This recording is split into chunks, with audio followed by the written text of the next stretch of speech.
Abuse, rape, or trauma are things that happen to people who are victims at that very moment. Child or adult, there's nothing you could have done to prevent the atrocity. But when it's over, the healing must begin. It gets harder every day. You have inner beauty. You have inner worth and value. Framing your past as your past and leaving it there will help you to frame your future and lead you to the place where you belong, with a woman's soul restored.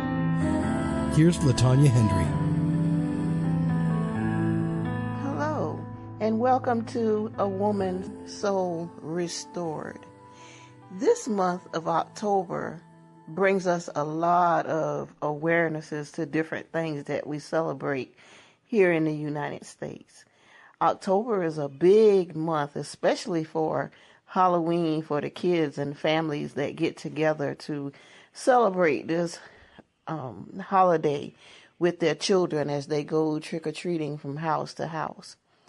Also, some other things that are observed in October is bullying awareness, celebration of earth, science, chemistry, and space, the Hindu Festival of Life, Diwali, and religious holidays such as Yom Kippur and Sukkot sometimes fall in this month.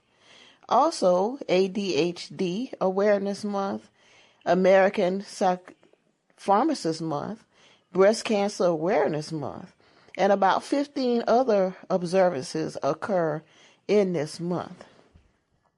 But for advocates of domestic abuse and for survivors, this month is Domestic Abuse Awareness Month throughout the whole month of October. So domestic violence is described as violence or other abuse in a domestic setting, such as in marriage or cohabitation.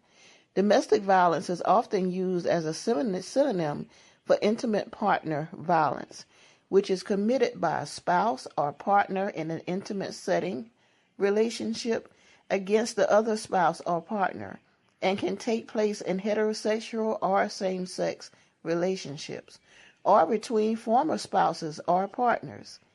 In its broadest sense, domestic violence also involves violence against children, parents, or the elderly. It takes a number of forms, including physical, verbal, emotional, economic, religious, reproductive, and sexual abuse, which can range from subtle, coercive forms to marital rape and to violent physical abuse such as choking, beating, female genital mutilation, and acid throwing that results in disfigurement or death. Domestic murders include stoning, bride burning, honor killings, or dowry deaths, which sometimes involve non-cohabitating family members. Domestic violence is also known as domestic abuse or family violence. It takes more than 1 month, but we as survivors and advocates always appreciate a time when we can come together to come up with solutions to try to end domestic violence, to try to end the violence in general. So what does it really mean? What does it mean for someone that's still in a situation? What does it mean for someone that's still getting abused? How does domestic abuse awareness help them? Oddly enough, when you're going through a situation like this, sometimes you are aware of what's happening to you. Sometimes you are fully aware and just hope that the person changes or hope that things get better, and you just make a decision to try and stay and work things out while in the process you're getting hurt. In that description, it was long, but it needs to be long because there's such a wide range of areas that merges to form domestic violence and domestic abuse. It's a wide range, so the description needs to be broad and inclusive of every type of relationship that's intimate. And seeing that description did merge the different types of relationships and different types of violence, verbal, economic, just making it to where if you fit in that category and can see yourself, then you are inclusive in that description. So the question was, how does this month of October help someone that's going through this situation? And is October the only month you can get help?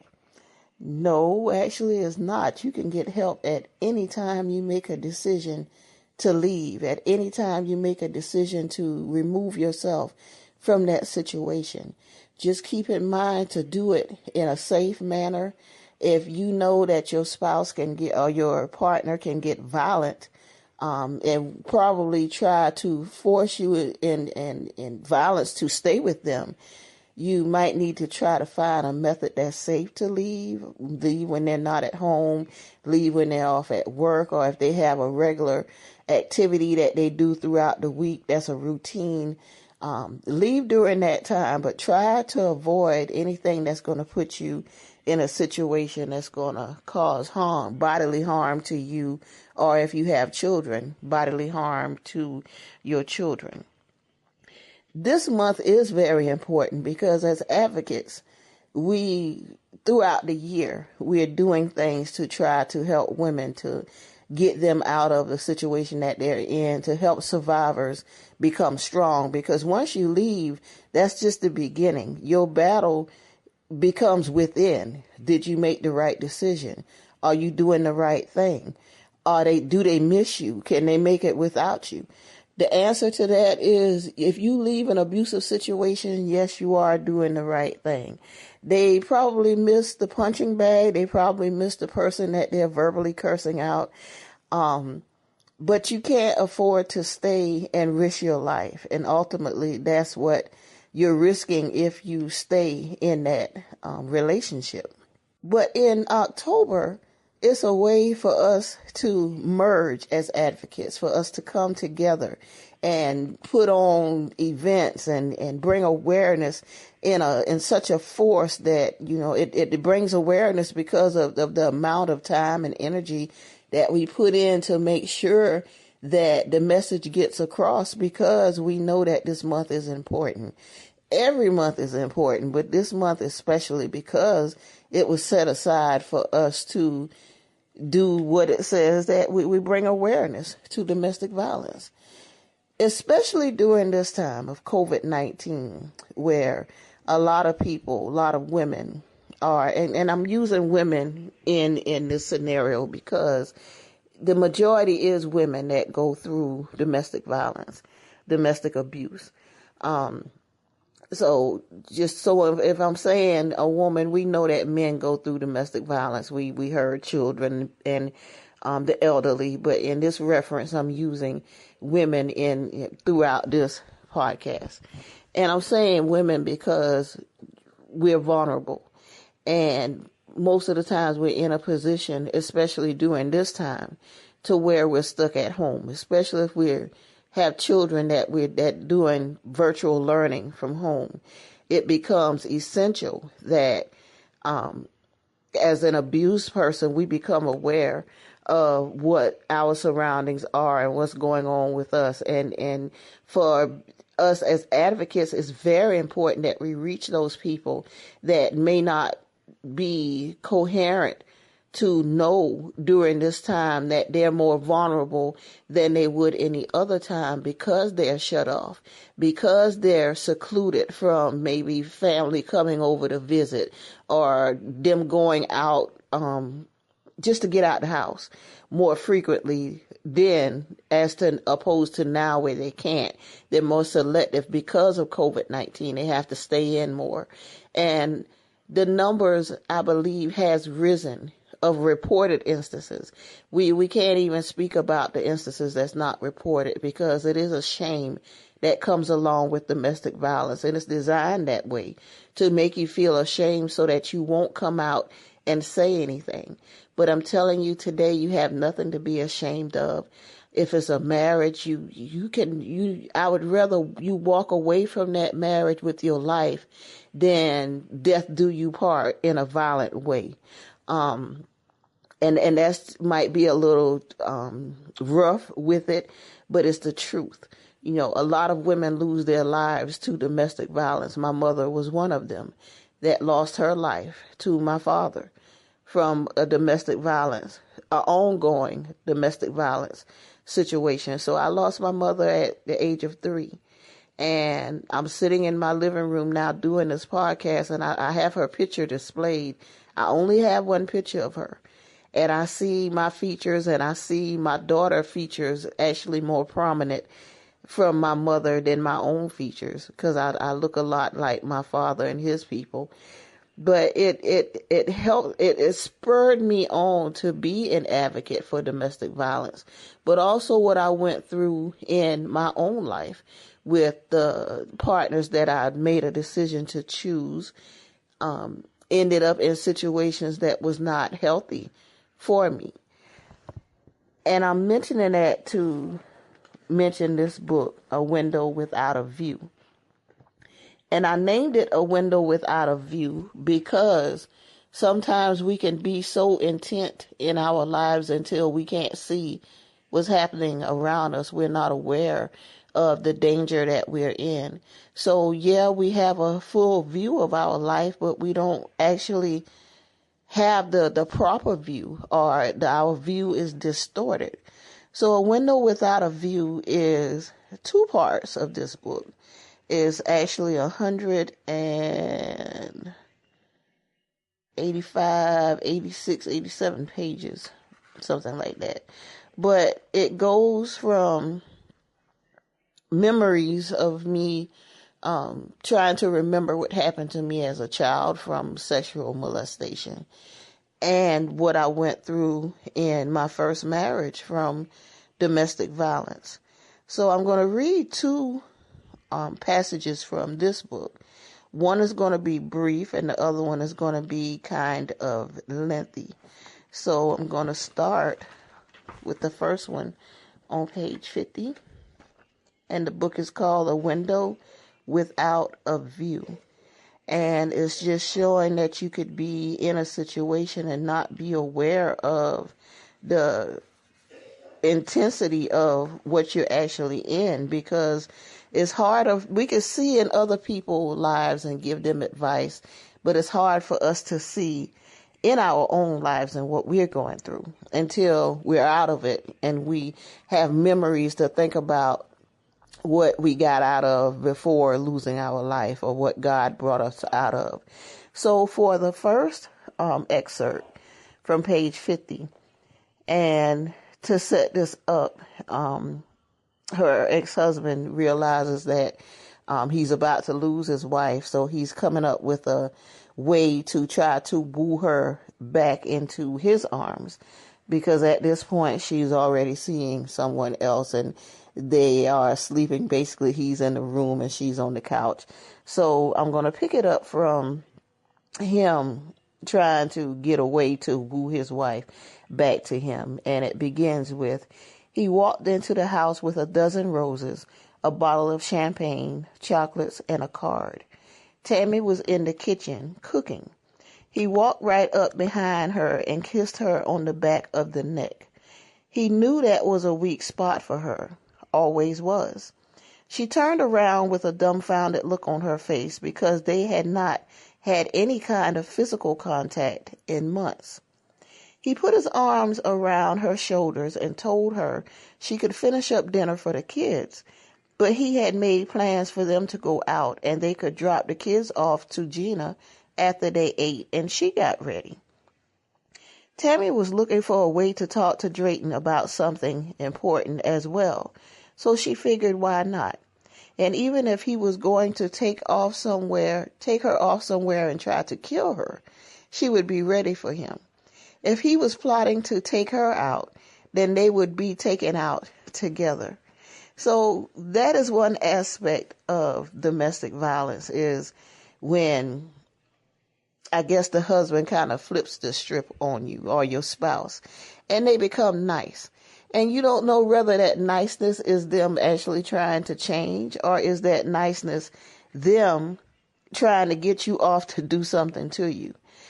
I know that both of those occurrences are reality to some people. You know, some marriages have been able to be repaired from a domestic situation, and the guy was able to change. I know somebody very close to me personally who husband was just a despicable man. She had been in the hospital so many times until, it was hard to, she forgave him, but we didn't understand why she was forgiving him. And now he is a totally different man and loves her and does everything for her. And he has truly been repentant of the relationship he had with her for many years. Now he is the most humble and subtle man that I know right now. So men can change, but as far as risking it to see if they're going to change, I would not. That would not be my personal choice.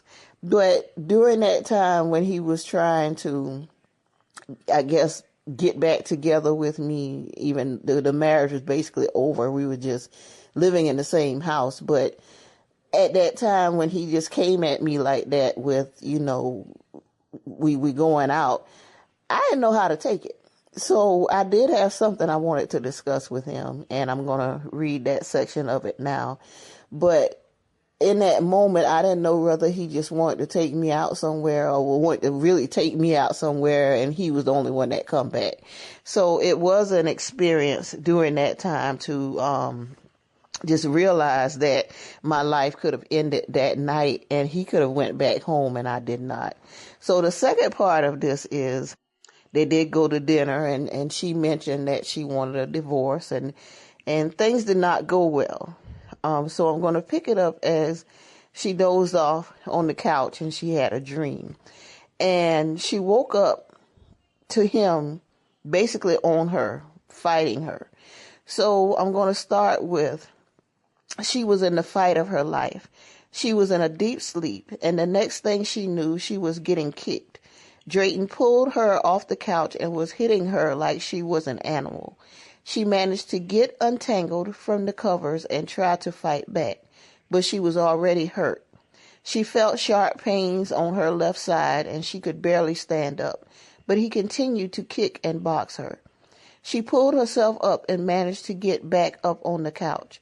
He was saying things to her and calling her names. He told her that he did not know who she thought she was if she thought it was just going to end like that and she ride off into the sunset with somebody else. He had a look in his eye that she had seen before, but not from him. She knew that look very well, and he was not going to end her life that night. She began to do something she had not done in a while. She prayed. She asked God for the strength to get her and her children out of that house. He had tired himself out from fighting her. He was still drunk, so he was exhausted rather quickly, which worked out in her benefit. He just sat on the floor murmuring to himself and crying. She eased up off the couch, while holding her side trying to get past the pain. She went to use the phone to call the police, but the phone line was cut. She went in the kitchen, and in there was the same thing, and in the bedroom. He would always do that when he was angry with her. The children were up by now from all the commotion, so they proceeded to go outside and run to the store down the street to the phone booth to call the police. They told her to either wait there at the phone booth or to go and stand in the yard so they could find the house. They walked back slowly to the house. She remembered leaving lights on in the house, but now everything was dark. She told Madison to stay with the kids in the yard, and she pushed the front door open and peeped in. There was no movement. She reached in to turn on the lights, but nothing came on. She stumbled through the living room and walked to the kitchen to turn on those lights, but they did not come on either. She proceeded down the hall, and in each room there were no lights. He had taken all of the light bulbs out of each room. She did not feel safe and knew she needed to get out of there. She was feeling her way in the darkness, trying to get back to the front door, and when she was almost there, she fell in the hallway. She felt a weight on top of her, and she began to scream. He put his hand over her mouth and told her to be quiet. She could not see his face, but she felt him. He was trying to get her pants off. He told her that one way or another, she was going to be his, and if he could get some, and if Henry found out about what he had done to her, then he would not want her anymore, and she would have to be with him. Tammy was so afraid. She thought of her children outside and what was about to happen to her. She was fighting, but she was in so much pain until she gave up. Just as soon as he was about to penetrate her, she heard the sirens and she could see the reflection of lights pulling up in the yard. She sighed in relief because the police were finally there. He jumped up and began running. She could not tell which way he went because the house was dark, and the only lights came from the sirens outside, but he was gone. The police came in yelling through the house for her to say something so they would know where she was. She saw the flashlights and she began to yell, but the yelling really hurt her side. But she knew she needed to yell so they could find her quickly and not stumble over her. They found her lying in the hallway. They asked her could she walk, but she could not. They called an ambulance and took her to the hospital. They asked her if she had anyone she wanted them to call. She thought about that question intently. She was in pain but not incoherent. She and her family were not close, and in the pain she was in would not have mattered to them because she had been in pain all her life and it never mattered. So she said no. This part, writing this book, was a release for me. It helped me in my healing, and it helped me to get past some traumatic times in my life that I don't know if I would have got through if it wasn't for God. Writing was a release for me. And for many survivors, they write, they draw, they create as a way to escape the pain they have went through. Whatever your release is, find it and do it. Don't let the memories after you have left the situation keep you bound in the situation. This book did not sell well because it is graphic and it goes into a lot of intimate details, whereas the first book was a #1 seller because it dealt with domestic violence, but it also had laughter in it. It had jokes in it. It was a lighter side because I was younger when those experiences happened to me in that first book. In the second book, I was older and the abuse was more intense. So there's not that much laughter and joking in this book, and the book did not do well. But I thank God for that book because that book led to this podcast. The right person read it. So I'm thankful for that. But I'm thankful to be an advocate for domestic violence because I'm able to help women in situations where I have personal experience in. So this month we'll be reaching out. I'm going to do a panel discussion with some of the leading domestic violence advocates in Savannah, here locally. And we're going to have some deep discussions about where domestic violence has come from years ago until now. Has the laws changed? Are the responses quicker? We're really going to hit some deep things this month. So I ask that you tune in and just listen in as we converse on how we're going to come together and try to stamp out domestic violence here locally, but also try to reach out on a national level and do more. The book, once again, is called A Window Without a View. Also, the first book is Issues of the Male Heart, when his issues become your issues. So I ask you to just look out for your neighbors, look out for your friends that are shut in at this time, don't have a way out. Just be mindful of others and just keep your eyes open for things that you know don't look right and don't seem right, but we put on the makeup to make it be all right. we can't make up everything. So just be aware of our neighbors and friends during this time of shut-in and being isolated. If you have a question, all the books are on Amazon. If you would like to order them, I don't have any personal copies at this time. I've run out, but they are available on Amazon. I also believe Barnes & Noble. So if you want to reach out to me, my email is awomanssoulrestored@gmail.com.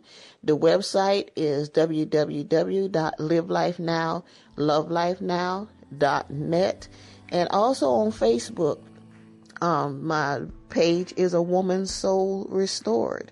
So this month, let's just be advocating and reaching out to one another and being a support as women, as men that we know that's going through this situation, our elderly people that are caught up in situations. Let's just advocate and be a positive in someone's life. So for A Woman's Soul Restored, this is LaTanya Hendry. Be blessed.